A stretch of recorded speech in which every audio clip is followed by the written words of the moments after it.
Everyone, आज हम start करेंगे CTET previous year question paper 2018 का पेपर 2 क्लास 6 से लेकर 8 तक के लिए, जो हुआ था 9 दिसंबर 2018 में।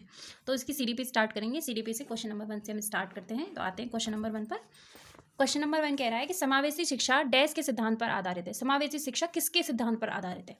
सामाजिक अस्तित्व एवं वैश्वीकरण, या फिर विश्व बंधुता, या फिर सामाजिक संतुलन, या फिर समता और समान अवसर। तो देखो, समावेशी सब कुछ सबको समा सकती है। समावेशी तो सबको समा सकती है, मतलब समता एवं समान अवसर, सबको इक्वल मानना और सबको समान अवसर देना। ठीक है, तो ऑप्शन डी करेक्ट हो जाएगा।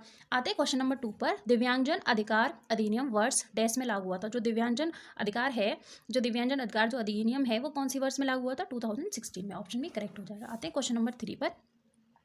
व्यक्तिगत विविधता वाले बच्चों को पढ़ने के लिए ऐसे विद्यालय होने चाहिए जहाँ शिक्षक, मतलब जो बच्चे जिनमें व्यक्तिगत भिन्नताएं हैं, जिनमें कोई ना कोई डिफरेंसेस हैं, कोई कमी है, कोई स्पेशलिटी है, तो अलग अलग जो विविधता वाले जो बच्चे हैं उनको पढ़ाने के लिए विद्यालय में कैसा होना चाहिए शिक्षक, जहाँ शिक्षक कैसा होना चाहिए, हमें ये बताना है। ठीक है, तो विशिष्ट व्यक्तिगत विविधताओं वाले बच्चों को पढ़ाने के लिए प्रशिक्षित हो, मतलब ऐसा टीचर हो जो अलग अलग जो विशिष्ट यानी जो स्पेसिफिक बच्चों को पढ़ा पाए। दूसरा, बच्चों को समरूप अधिगमकर्ता बनाने में प्रशिक्षित हो, बच्चों को सब तरीके से समरूप, एक जैसा समरूप अधिगमकर्ता बनाने वाला हो, या फिर व्यक्तिगत भिन्नताओं के आधार पर वर्गीकृत करने वाला हो, या फिर विविध अधिगम आवश्यकताओं के अनुसार विभिन्न शिक्षण अधिगम प्रावधानों का प्रयोग करने में प्रशिक्षित हो। तो देखो, ऑप्शन डी करेक्ट हो जाएगा। अब ये बता देती हूँ कि ये गलत क्यों है। ऑप्शन ए इसलिए गलत है, सिर्फ विशिष्ट वालों को, जो स्पेशल है, ठीक है, सिर्फ उनको ही पढ़ाने वाला होना चाहिए। तो फिर समाजीकरण कहाँ से हुआ? फिर तो वो ऐसा टीचर हो गया ना कि सिर्फ विशिष्ट वालों को ही पढ़ा रहा है, तो समाजीकरण तो है ही नहीं है। ठीक है, और बी वाला इसलिए गलत है कि सबको समरूप यानी एक जैसा ही अधिगमकर्ता बनाने में, मतलब एक जैसा ही, जैसे सब बच्चे 90% ला रहे हैं तो सब 90 लेके आएंगे, सब 60 ला रहे हैं तो सब 60 लेके आएंगे, इसलिए बी ऑप्शन गलत हो जाएगा। और सी ऑप्शन इसलिए गलत है कि हमें क्लास को वर्गीकृत नहीं करना है कि ये बच्चे कम पढ़ने वाले हैं, ये बच्चे ज़्यादा पढ़ने वाले हैं, इसलिए तो ऑप्शन डी करेक्ट हो जाएगा। ठीक है, अब आते हैं क्वेश्चन नंबर 4 पर। निःशुल्क एवं अनिवार्य बाल शिक्षा अधिकार अधिनियम 2009 दिव्यांग बच्चों की निःशुल्क शिक्षा के अधिकार को सुनिश्चित करता है। एक अधिनियम आया था 2009 में जिसमें बोला था निःशुल्क और अनिवार्य बाल शिक्षा अधिकार अधिनियम है, दिव्यांग बच्चों के लिए निःशुल्क पढ़ाया जाएगा। तो दिव्यांग बच्चों के लिए उसकी उम्र थी 6 वर्ष से लेकर 18 वर्ष तक, तो ऑप्शन सी करेक्ट हो जाएगा, 6 ईयर्स टू 18 ईयर्स। आते हैं क्वेश्चन नंबर 5 पर। विविध अधिगमकर्ताओं के लिए सुगम स्वरूप में शिक्षण अधिगम सामग्रियां प्रदान करने का तात्पर्य डैश से है। देखो, विविध मतलब डिफरेंस, मतलब अलग अलग तरीके की, अलग अलग जगह के बच्चे, अलग अलग तरीके के बच्चों को एक सुगम, एक अच्छा शिक्षण अधिगम सामग्री प्रदान करें। तो उसका मतलब क्या हो गया? उसका मतलब ये है कि जो बच्चे अलग अलग कैटेगरी से आ रहे हैं सबको अच्छे से, सबको उनकी ज़रूरत के हिसाब से उनको सामग्री प्रदान हो। ठीक है, तो शिक्षण के सार्वभौमिक मानववादी दृष्टिकोण से, मानववादी दृष्टिकोण क्या हो गया? मानववादी तो कुछ भी नहीं है। सार्वभौमिक समावेशन शिक्षा के नैतिक विचार से कुछ नहीं होता, करने से होता है। या फिर शिक्षण व्यवसायिक, देखो व्यवसायिक सिर्फ यही सोच के कि व्यवसायिक कोई सार्वभौमिक संहिता कर दो, नहीं। ये कौन सा अधिनियम होगा? ये किससे होगा? कि अधिगम की सार्वभौमिक संरचना से, सभी के लिए अधिगम की सार्वभौमिक संरचना बनाए। जैसे हमें ये देखना है, कोई बच्चा है जिसको दिख नहीं रहा है, ठीक है, दृष्टिबाधित है, तो उसके लिए कौन सी उपयुक्त सामग्री होगी, हमें वो सोचना है। कोई कान से सुन नहीं सकता, उसके लिए सोचना है। कोई नॉर्मल है, उसके लिए भी सोचना है। कोई बहुत ज़्यादा प्रतिभाशाली है, उसके लिए भी सोचना है। कोई मंदबुद्धि है, उसके लिए भी सोचना है। सबके लिए सार्वभौमिक संरचना हमें बनानी है। ठीक है, तो ऑप्शन भी करेक्ट हो जाएगा। आते हैं क्वेश्चन नंबर 6 पर। चलिए, क्वेश्चन नंबर 6। स्वजागरूकता एवं संज्ञानात्मक क्षमताओं का नियंत्रण, जैसे योजना बनाना, समीक्षा करना और संशोधन करना इत्यादि क्या है? देखो, स्वजागरूक मतलब खुद से जागरूक, और संज्ञानात्मक तो हमारे संज्ञान में, हमारे दिमाग में जो क्षमताएं हैं उनका नियंत्रण, जैसे कि योजना बनाना है, समीक्षा करना है, संशोधन करना है, ये किस में होते हैं? ये किस चीज़ में आते हैं? तो ये हो जाएगा ऑप्शन डी, संज्ञान बोध में आते हैं। जितनी भी संज्ञान से रिलेटेड हमारी चीज़ें वो किस में आती है? संज्ञान बोध में आती हैं। ठीक है, ऑप्शन डी करेक्ट हो जाएगा।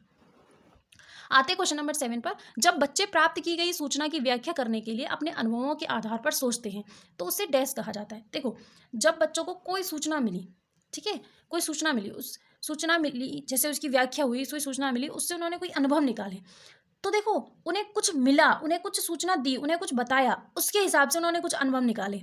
तो जब कुछ बताया, जब कुछ उनके सामने है, या उन्होंने कुछ देखा या सुना, या कुछ भी जो उन्होंने देखकर या उनके पास सूचना थी, उसके हिसाब से उन्होंने अनुभव ज्ञात किए, उसके हिसाब से उन्होंने अपनी सोच को विकसित किया, तो उस सोच को बोलेंगे मूर्त।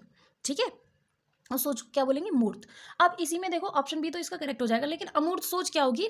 जैसे कि हमने बच्चों को कुछ बताया नहीं, बच्चों ने अपने काल्पनिक दिमाग से सोचा, वो हो गई अमूर्त। ठीक है।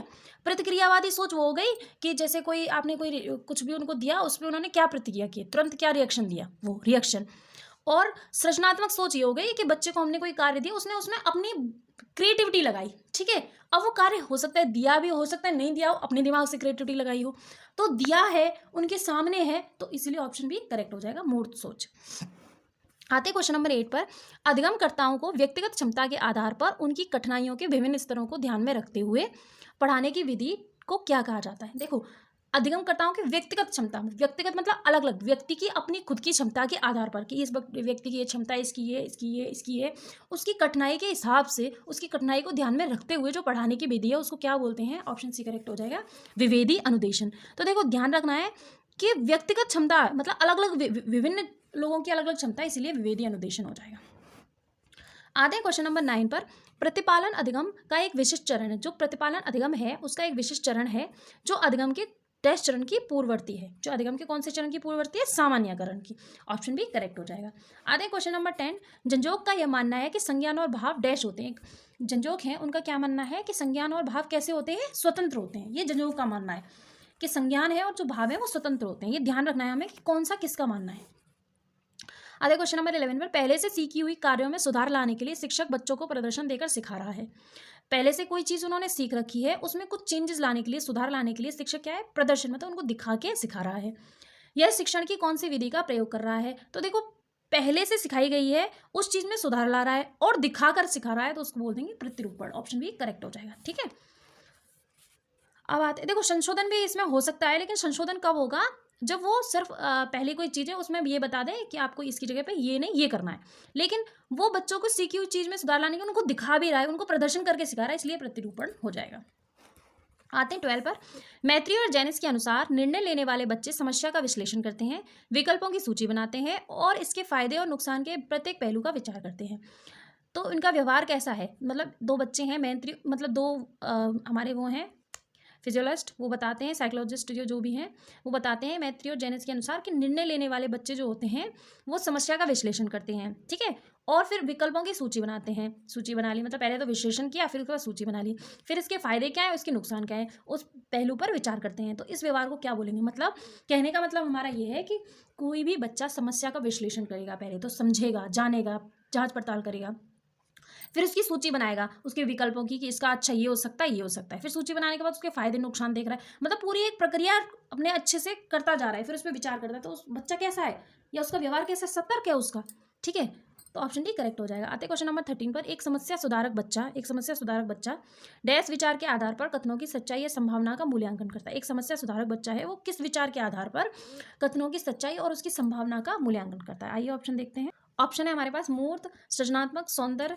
बोध और तार्किक। देखो सच्चाई और संभावना का मूल्यांकन करना है किसी बच्चे को, तो क्या करेगा, अपना तर्क लगाएगा, ठीक है, तो ऑप्शन बी करेक्ट हो जाएगा, तार्किक। देखो कभी कभी हम अपने दिमाग से भी लगा देते हैं, जैसे हम अपना दिमाग से सोचते हैं कि एक सामाजिक सुधारक बच्चा है तो कौन सा बच्चा लगाएगा, सृजनात्मक भी बोल सकते हैं, लेकिन सृजनात्मक वो समस्या सुधारक बच्चा है उसमें वो अपनी क्रिएटिविटी नहीं लगाएगा, उसको कोई खुद की कोई चीज़ दे रखी होगी उसमें क्रिएटिविटी लगाएगा, उसमें क्या है, उसमें तर्क लगाएगा, तार्किक विचार करेगा, उसके आधार पर सच्चाई और संभावना मतलब जो भी चीज़ निकल पाएगी उस हिसाब से वो उसको मूल्यांकन करेगा, ठीक है, तो ऑप्शन बी करेक्ट हो जाएगा। आते हैं 14। जिस दिए गए कार्य को करते समय बच्चा स्वयं आनंद लेते हुए अनुभव प्राप्त करता हो उसको डैश कहते हैं। देखो जिसमें बच्चा खुद का कोई कार्य कर रहा है बच्चा तो स्वयं आनंद ले रहा है, अच्छे से कर रहा है, मजे से कर रहा है, तो वो क्या कहला जाएगा, वो कहला जाएगा उपभोक्ता का प्रकार।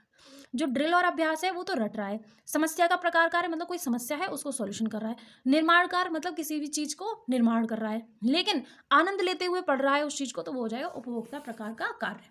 आते हैं क्वेश्चन नंबर 15 पर।